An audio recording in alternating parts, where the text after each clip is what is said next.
Happy Samhain to all. This is the core class, week 8, where we are going to dive into a little bit of Samhain and where it comes from. If you're in the mood, I know I'm kind of in the mood. Samhain, Halloween kind of situation going on. You can kind of see it in the air. Sam, Mr. Dickens, thanks for coming to the core class. And all the way from England is Sophia. Sophia, you there? Hi there. Yes, I am. So we're going to discuss Samhain and kind of latch on to the wheel of the year. And as it goes Mhm. by, the core class is going to be consistent. We're going to do a whole entire wheel. Hey, Reverend Raven Greenfield, thanks so much for stopping in. We're just having a core class where we're talking about Samhain. And we're going to get to the core of Samhain, or at least try to. Sophia, what is your idea of Samhain? What's the important activities that happen during that time of year?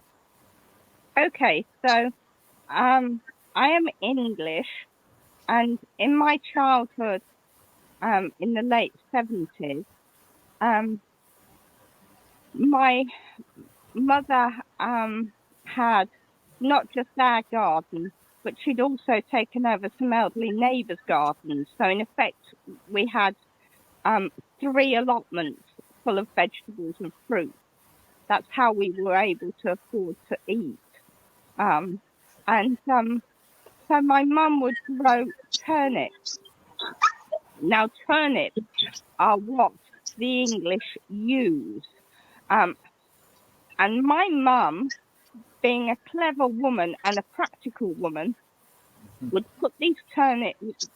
You cut off the top of the turnip at a slant, so that the front face that you're going to carve is taller and larger than the back face.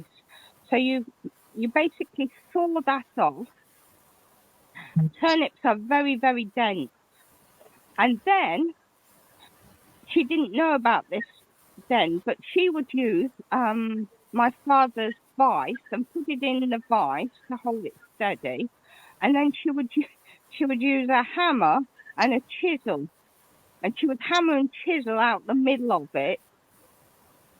And then she'd bring it along to us neighborhood children, because there was never just my brother and I. There was always everybody's children from the neighborhood round at our house, because I think we were more interesting than others. Um, and um, and so she'd sit there at the dining table, surrounded by children, all very excited, and she'd say, "Okay, children, draw your faces," and then she'd choose one, and she would carve it out with a craft knife. Um, so it would take hours to do, 6 or 7 or 8 of them. And Yeah. then we would put them on the front wall of our garden with a little candle inside of it, just like you do with pumpkins. So it has a lid and a carved scary face on the front of it. But these are quite small. And we also had a tradition where the local schools, the secondary schools, 12 to 16-year-olds, would have a children's disco on that night, and everybody would turn up with their handmade costumes. And the first one I went to, I remember it very well because I was wearing a pair of black tights and a fluffy jumper. Mum had made me some ears um, that we put on wire and wrapped it around my head. I wore a balaclava and I had painted cat ears, and that nobody knew me because I just meowed all night. Not one of the children understood who I was. Great fun, fantastic fun. So that's the English way. As you can tell, it does didn't bear any resemblance at all to the American version. Oh, stop it. Yeah. Was there any wassailing? No, wassailing is here in England is is done after the um apple and pear harvest, and those go on. mid-September till late into October, and those only took place on farms and in orchards. So yeah, that wasn't something that we'd do in a suburb of a city, or even in a small town, a small market town. We just wouldn't have that. Ah, Although we had an apple tree in the back garden, so I'm surprised my mum didn't get us to do that, but she didn't. No.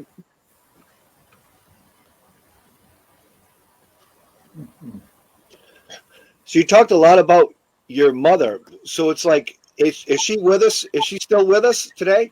No, she passed 7 years ago. So, so how do you connect with her during this time of year, where other times of the year you can't communicate? Can you communicate just as effectively, or does it help you around this time of year when the veil is thinner?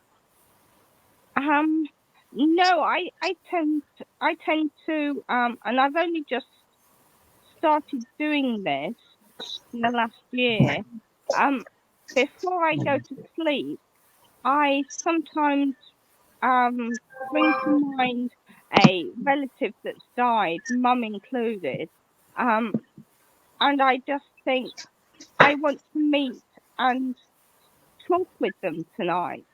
And then I go to sleep and I meet them. And I don't meet them as they were. I meet them and they're healthy and they're younger, and we don't talk. We yeah. use brain to brain, thought to thought, so we don't actually open our mouths to speak. Well, I certainly think that this is the time of year where the ancestors come up in pagan conversations more and more, because the veil is the thinnest. And it's very interesting to see how different people communicate with their ancestors during this time. Yeah, absolutely. Yeah, So, very interesting. and everybody who does that to talk to the other side, to get in touch with that basically life force or ether that is, genetic from all the way back. Like Mm. our ancestors are like part of that continuation of life force that's been transferred. So there's got to be memory with that. And I think there's a lot of past life regression involved in that. But Samhain is a time, I feel like Samhain is ultimately the time for our ancestors. And within our own spirituality, we communicate with our ancestors in our own, within our own filters and our own, mental mindscapes. And I don't think there's not a wrong way to do it. If we're to unlock our own spirituality. However, if somebody shares their method with somebody else, it may help them, to web in, to attach themselves to the ether, or rock out on the astrals. Like a lot of the occultists will do these rituals because they're trying to light up the astral in some capacity. So ultimately, if the veil is the thinnest, and we want to have communication, or at least give homage and adore, the spirit of the ancestors. I'm not so keen on asking demands of ancestors. Do you think we should ask our ancestors for a favor? Like, long lost grandpa, can you help me, dig up some old coin, maybe a stashed in the woods somewhere? Is that okay to ask? What do you think, Mr. Dickens? Should we ask our ancestors for favors? Did you ask that of Sophia? Oh, sure. I'm asking everyone. Oh, okay. I would not hesitate, I don't think, because I do believe that our ancestors help us. I believe that my wife and I would never have gotten together without the assistance of my mother and my two sisters who had passed within a few years of that time. We were married in '92, and I think one sister died in '88, and my mother died in '90, and then my other sister died in '92. Just kind of right there together. And I feel like they were at work in bringing us together.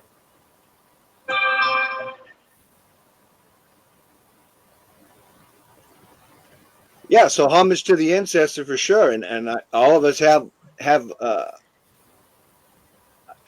our own path or realization of the time where we talk about ancestors. And during Samhain, Mr. Dickens, do you have an altar that you set up, or is it kind of a mental thing with you? I have some little wooden plaques like you get at a craft store, and on each plaque I've placed the name of one of my beloved ancestors, or ancestors, and their birthday and their day of death, and so I have all these plaques, and I use those plaques as remembrances of them in different little rituals that I do. Oftentimes, it's just that I break out the plaques one by one and go through them and recall memories of them, and all the ways I messed up, didn't love them enough. How about you, Lord Darkheart? How do you pay homage to your ancestors during this time of year? Do you have an altar, or is it just a mental thing? How's that work for you?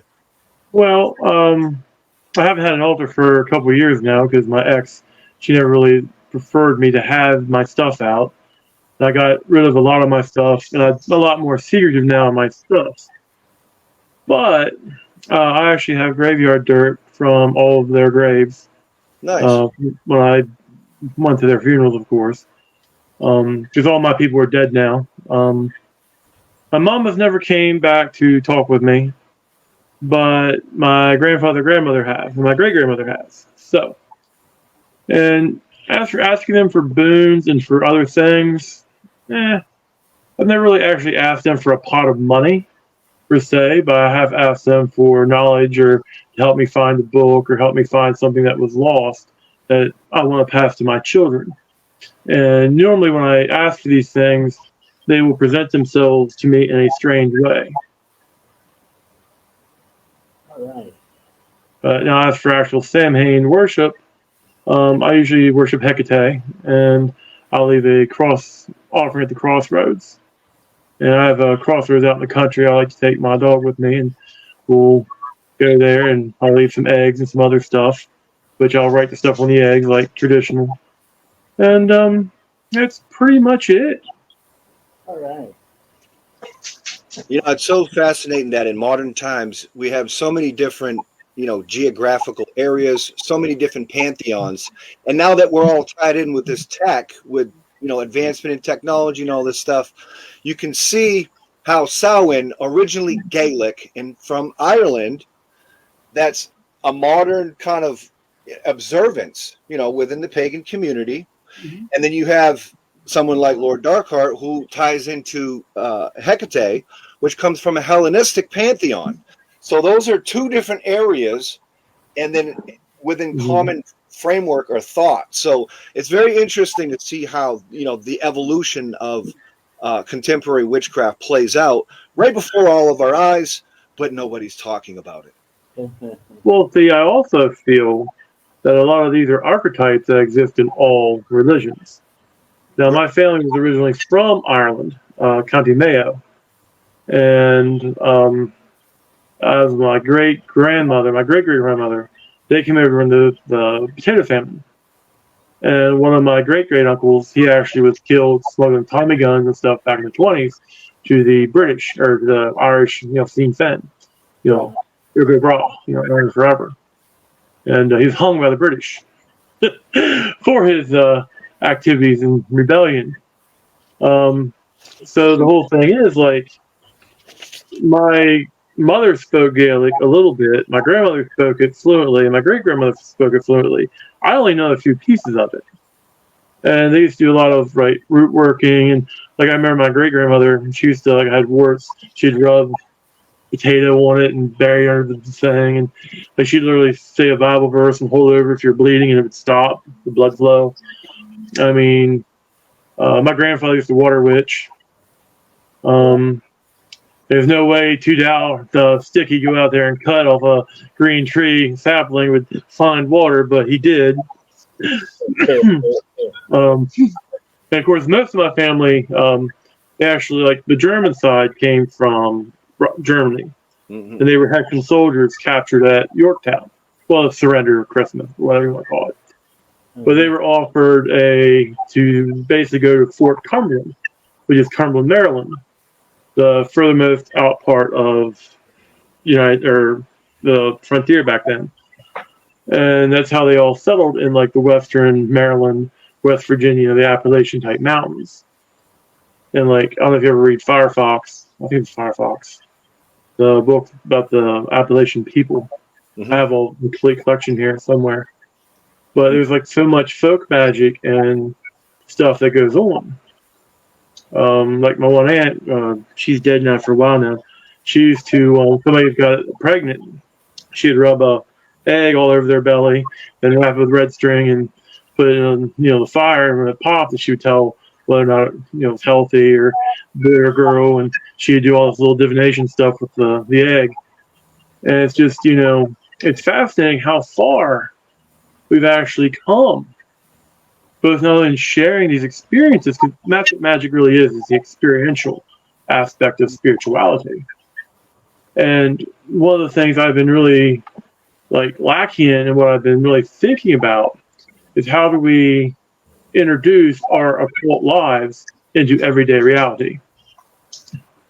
Because I have my working life, a lot of my friends don't know that I actually worship or do pagan stuff. They know, but they don't want to know, so I don't really bring it up to them. Right. Between working and living the craft, do we work the craft or do we live the craft? I mean, is the great work if you're, whatever you want to call it? Are we living the craft or working it or practicing it? And is there a difference? And if there is a difference, what are those differences? The biggest thing with me is especially within the class, I think I had a couple long rants here, not that recent. And I have two children that I want to pass on some of these traditions and some of these things too. Absolutely. Yeah. Absolutely. And I see this both in their children's lives, that they are more influenced by the television, by games, and by just the sheer. My biggest concern is social media and all these neat toys we have is going to supplant the human experience, because they don't want to actually do a lot of stuff. They just want to play video games and have fun. Of course, my oldest one likes to play ball, kiss girls, and play video games. He's going to be 15 here another month. The other one just had a birthday. He's 10, so he's not really into the girls yet, but he's the artist music person. And but how do we pass these things on? My dad doesn't like the whole witchcraft thing. He's been trying to stamp it out of our family. My mom, she went through an exorcism, cast out demons for her powers and whatnot. That's got to be tough. I've been through an exorcism, and I've been cast out of the church, handed demons and stuff. So I'm lost salvation and all this other crap, which we won't go into. That's unfortunate that your family doesn't embrace your spirituality. I mean, that's definitely an issue to take a look at. I mean, how do you deal with that? This is off topic. I fight with it, and we now just don't talk about it. And that's basically how it is. He knows he doesn't come to my house. I'm not welcome in his house. My mom died 20-some years ago, and he remarried to an Amish Mennonite woman because we were basically Amish Mennonite growing up. And Did you ever carve a pumpkin? actually, we did, and we actually carved turnips and carrots as well. Nice. And my grandmother, she used to like to carve carrots and beets and stuff and hang them up. And she put little birthday candles in, or actual like melt candle wax, put little wicks in. She used to do all that kind of stuff. But she was more tied to the Irish stuff. Yeah, that's great. That's really inventive. Mm-hmm. But she was more tied to the whole Irish thing. Sophia, do you ever carve pumpkins and put candles in them? Yeah, I've done that. Well, we didn't do that. Well, it's kind of weird. Depending on what church we went to at the time, but depending on how strict we would be in our celebrations and whatnot. So I have a question. I have a serious question. When we carve pumpkins and put candles in them during Samhain, which seems to be, a custom, in different parts of the world, are we doing that to attract the spirits across the veil, or are we doing it to repel them? Well, my grandma and my grandmother and my mother always said it to bring them in. Are you doing that with a pumpkin, right? Or does it matter, or is it just the intent? That's really a hard question, because I don't think to them it was actually religious practice. It was just something that was always done. Now that's country. That's when you carve pumpkins and all that, and putting candles in during Samhain. I feel like that's country. Now, Harold, don't forget making the corn dolls. The corn dolls and the Bridget wheels. My mom, my grandma. All right, I'm gonna get right back to you, Lord Darkheart. Sophia wanted to say something, and I really want to get an English perspective of carving the pumpkins, putting candles in. What's the purpose of doing that action during this time of year, Sophia? Okay. So thank you very much. So there is a folklore behind carving jack-o'-lanterns, as they're called. Yeah. Turnips in England.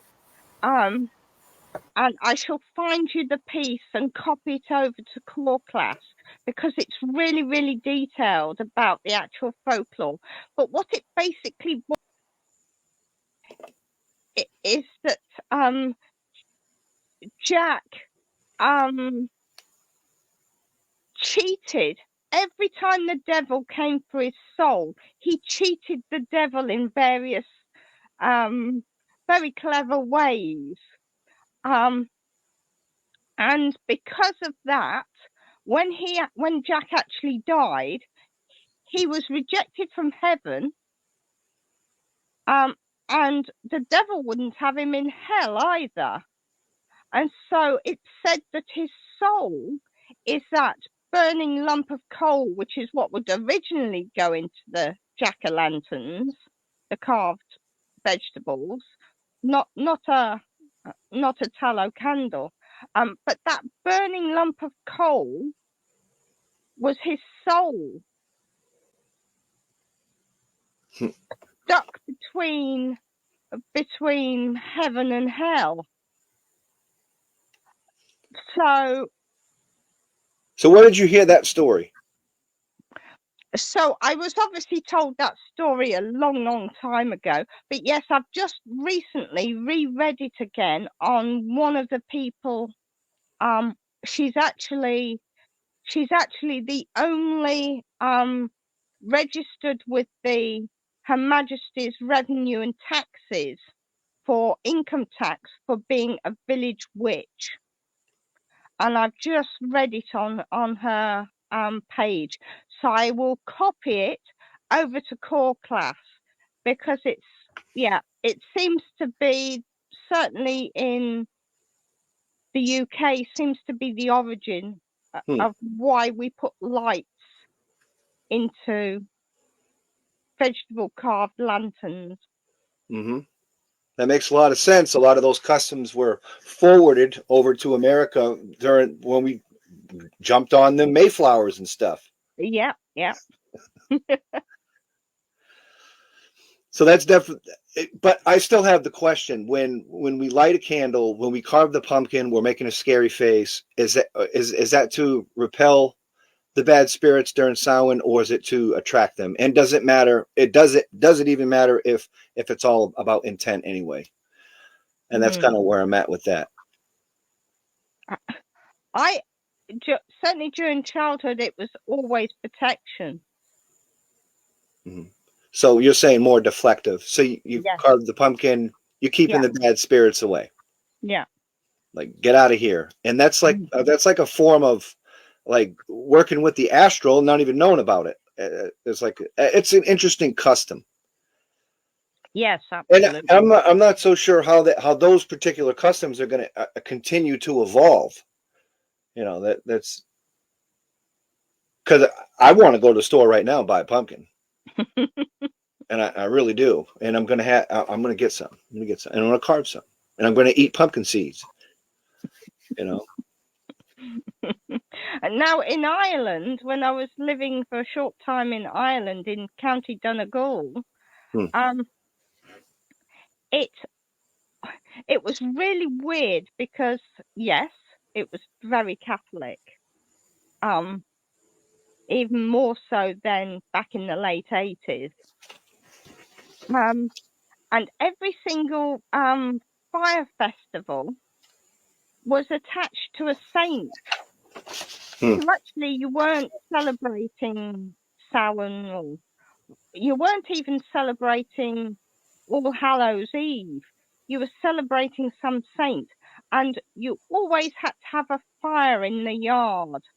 So in the front yard, front garden, or the back garden. See, I'm picking up Americanisms here. Front garden or back garden. Usually the front garden, if you had a big enough space, because that was to impress the neighbours. So a great big pile of wood and usually rubbish as well, anything that would burn. And there was now I'm not sure whether the country folk called it this, because we were in a very rural area, a fishing village, not even farming. But the name of it was Shimovane, Shimovane.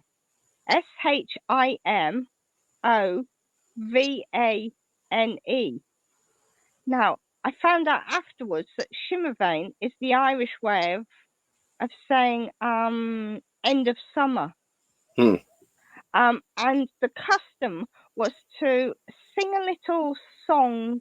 It was a very childish little song about green imps, and it was basically pushing these little green imps and witches away. And then you would write on a piece of paper something that you wanted to be rid of in your life. So that could be very personal, or it could be,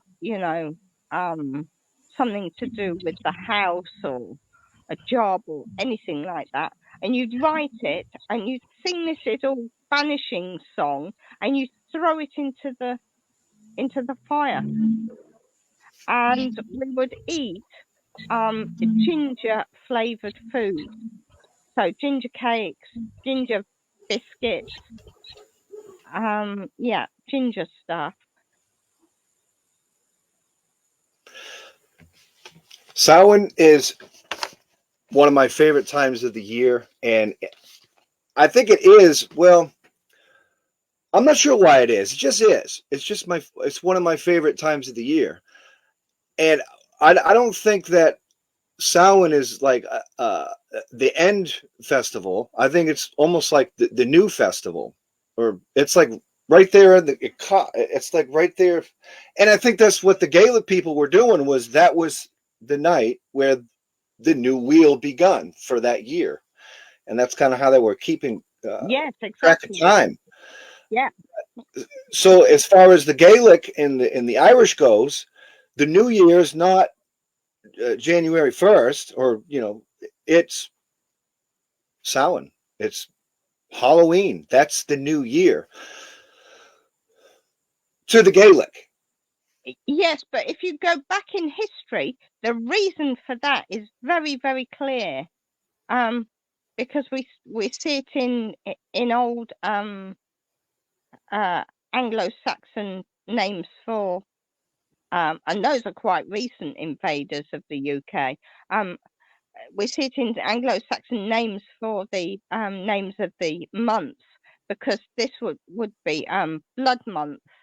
So it's when farmers would sacrifice their elderly livestock and salt it down and preserve it over the winter, because that would be the only meat that you would have. And then try and keep the other livestock alive and the family alive during winter, when times were tough.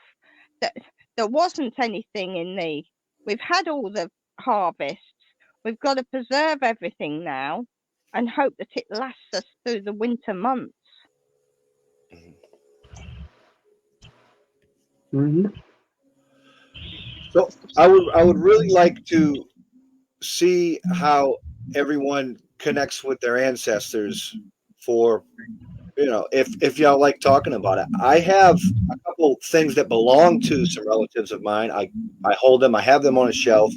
I put pictures with them. So I guess even without even thinking it, I have an ancestor, at least a shrine. And that I'd have that all year round.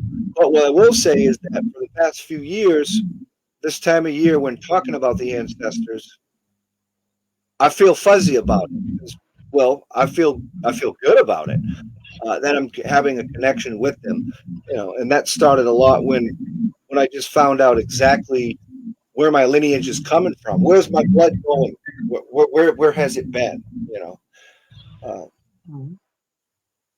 Yeah. So when it comes to ancestors, I think that's the key element for Samhain in general. But I did want to make it clear that it comes from Ireland, originally celebrated with the Gaelic. Well, like, I don't want to bash the Catholic Church, because, like, my last ex was Catholic. I had some Catholicism in our family tree, mostly from Ireland. They were all Catholic. They were fighting the Protestants. But if you look at the Catholic religion, they took so much from the other religions, and they Christianized it. That's one of the main things I think Constantine did. Mm-hmm. I mean, I'm actually willing to say Constantine probably himself was not Christian.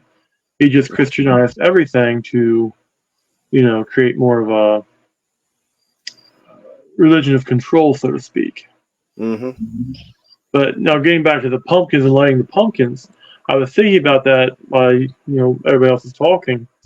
And, our family used to always have a Yule log. Mm-hmm. For Yule, we would burn at Yule.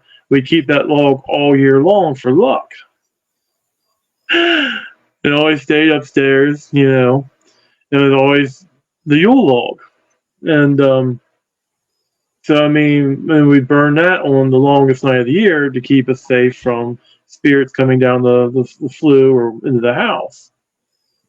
And so, yeah, so I really think that the pumpkins and lighting them was to repel evil or the dark spirits. Yeah, we have a modern version of the Yule log, don't we? Where we have a small branch, and it's carved out to hold tea lights, and we light the tea lights instead, and we keep that branch all year round. So it's sort of evolved. Well, Mom used to decorate ours, and she used to put all different kind of stuff on it. And she would change it and put different decorations on it depending on the time of year. And then that whole big ass log would actually stay with us all year in the living room. So, anyway, of course, we burn on the fire, on the longest night of the year. Then we go get another one. We're selecting another out of the wood pile, because we always burn about 5 to 6 cords a year of wood.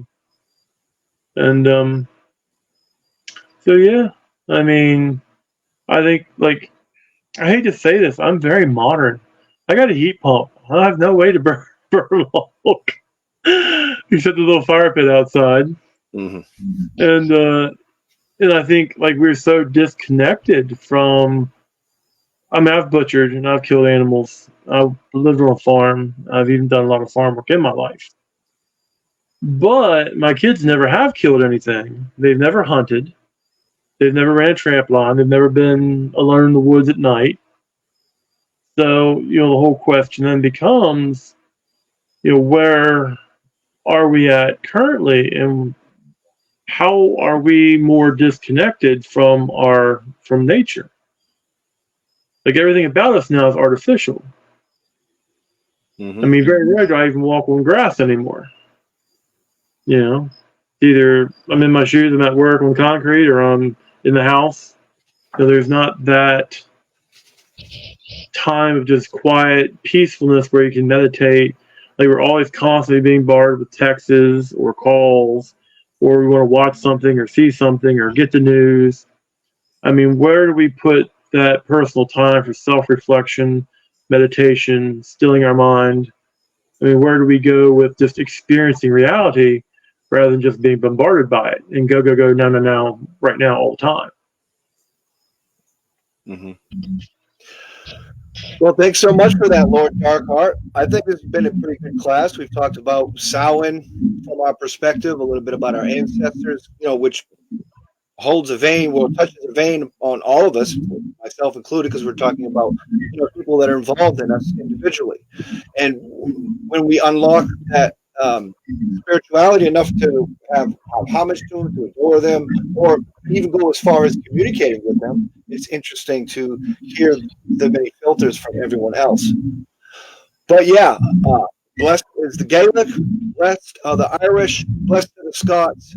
Thanks for bringing us Samhain. This has been the core class for week 8. I'll see you back Wednesday.